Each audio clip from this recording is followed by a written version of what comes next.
Hello, good morning. For today's video guys, ako magluluto ng sinabawang baboy.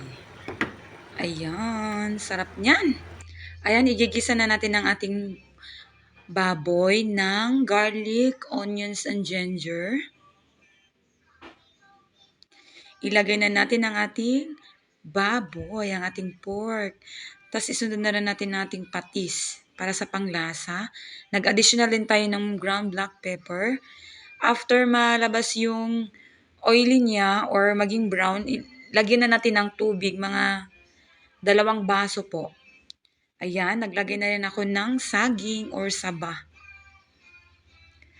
Then, ang ating buo na paminta.